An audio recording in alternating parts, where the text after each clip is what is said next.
You ever hear a story so explosive it makes you question every smiling photo, every hand-holding appearance, every perfectly staged love story moment? Because what's coming out now about Meghan Markle and Prince Harry isn't just messy, it's calculated, strategic, and according to royal biographer Tom Bower, it was all part of a plan long before the world ever suspected a thing. And the first clue? It wasn't a fight, it wasn't a scandal, it was a website domain. Yes, a website. Before the public even knew Harry and Meghan's daughter would be named Lilibet, before palace courtiers were briefed, before the late Queen Elizabeth II herself allegedly had the full picture, the domain tied to that very name was already secured. Quietly, efficiently, like a brand launch waiting for the right press cycle. Bower paints this not as coincidence, not as sweet preparedness, but as business instinct operating at lightning speed. Because in his telling, this wasn't just a baby name, it was a global trademark opportunity wrapped in royal sentiment. A deeply personal family nickname, yes, but also a future brand asset. And the timing? That's what makes people raise eyebrows, because if sentiment comes first, you tell family. If strategy comes first, you secure the digital real estate. And Bower's argument is blunt: Harry isn't wired that way. He's emotional, reactive, driven by feelings, not long-term commercial chess moves. So who he asks without really asking is? Then there's the bigger claim, the one that makes everything else feel like setup rather than surprise. According to Bower, Britain was never meant to be home. Not truly, not long-term. The royal life, the duties, the traditions, he suggests those weren't a destination. They were a launch pad. Think about that for a second. Marrying into one of the oldest institutions on earth, stepping onto a global stage most people could never access, and allegedly already planning the exit before the wedding confetti even settled. In Bower's version, the title wasn't an ending. It was a credential. Duchess wasn't just a role, it was leverage. Hollywood power with a royal stamp. Global influence with aristocratic gloss. And once that status was secured, the real future, California, media deals, celebrity circles, that's where the spotlight could be monetized without palace walls closing in. He describes it like climbing a ladder you never intended to stand on just long enough to reach the next roof. And Harry, in this narrative, he isn't the architect. He's the emotional passenger who fell in love and followed the plan without ever seeing the blueprint. But the emotional manipulation claims don't stop there, because Bower says the emotional imagery didn't just involve Harry, it involved Diana. He argues Meghan didn't simply admire Princess Diana. He suggests she consciously stepped into visual parallels, wearing Diana's jewelry on major tours, ensuring press notes highlighted the connection, letting photographs do the storytelling. Not subtle nods, clear signals. Jewelry that once symbolized a woman who earned public devotion over years of vulnerability, charity work, and visible struggle was now part of carefully curated appearances. And Bower's point isn't about fashion, it's about legacy borrowing. Because to him, legacy isn't transferable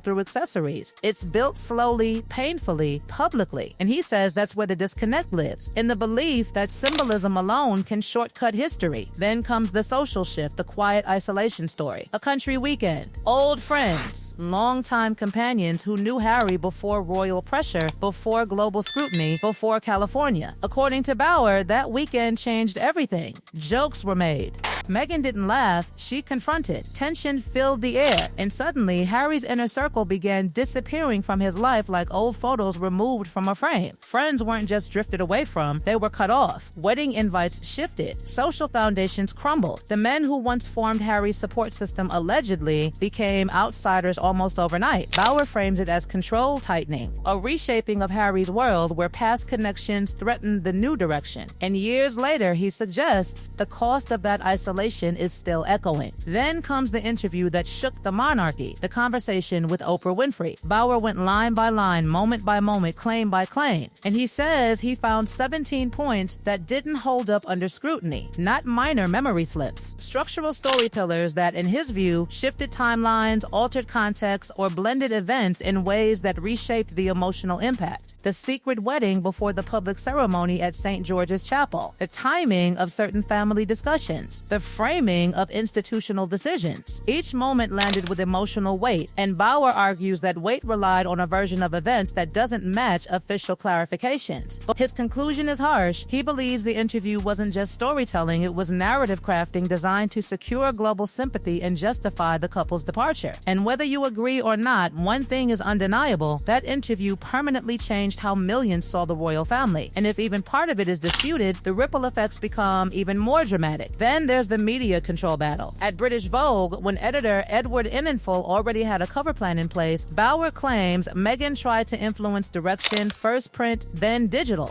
Input turned into pressure. Collaboration turned into control attempts. And when that control wasn't granted, the relationship cooled fast. Journalists later described feeling managed, directed, orchestrated, not interviewed, but handled. A pattern, Bauer suggests, of wanting not just good press, but ownership over the narrative itself. And the deeper implication in all of this? Image first, relationship second, strategy always running quietly in the background. Because when you stack it all together, the domain registrations, the fast exit, the Diana symbolism, the friendship fractures, the interview contradictions, the media battles, Bauer isn't telling random stories. He's painting a portrait of long-term calculation wrapped in emotional packaging. And he insists there's even more he couldn't publish. Chapters cut, stories sealed, details locked behind privacy laws that prevented full disclosure, which leaves the public with the pieces he could reveal and the uncomfortable thought that the unseen parts might be even bigger. And that's only half of it. And just when you think the storm couldn't get louder, Bauer turns the spotlight onto Hollywood, because according to him, the fairy tale ending Meghan supposedly envisioned didn't roll out with red carpets and open arms. It arrived with polite smiles and quiet distance. There was an expectation, he suggests, that once free from palace constraints, global celebrity status would skyrocket. Hollywood would embrace them as royalty meets A-list power players, big studios, elite circles, instant influence. But Bauer says reality felt colder. Invitations weren't as automatic. Doors didn't swing open the way they imagined. And in elite social worlds, hesitation is louder than rejection. Take the Netflix era. The deal sounded massive, historic, game-changing. Yet Bauer frames the projects that followed as underwhelming compared to the hype. Not disasters, but not cultural earthquakes either. In the world of entertainment, momentum is everything. And he argues that momentum didn't match expectation. Instead of becoming unstoppable content titans, they were suddenly just two more famous names fighting for attention in an industry that forgets quickly. And that's where he says the strategy shifted again, from power positioning to relevance chasing. Appearances started to matter more. Visibility became urgent. Events once skipped suddenly became worth attending. Bauer points to Meghan's appearance at an event hosted by Kevin Costner as an example of that pivot. The year before, she hadn't gone. Timing, image, positioning, all carefully calculated. But this time, she showed up. Cameras flashed, headlines rolled. To Bauer, the difference wasn't coincidence, it was necessity. In celebrity ecosystems, being seen is currency. And when projects aren't dominating the cultural conversation, presence becomes the product.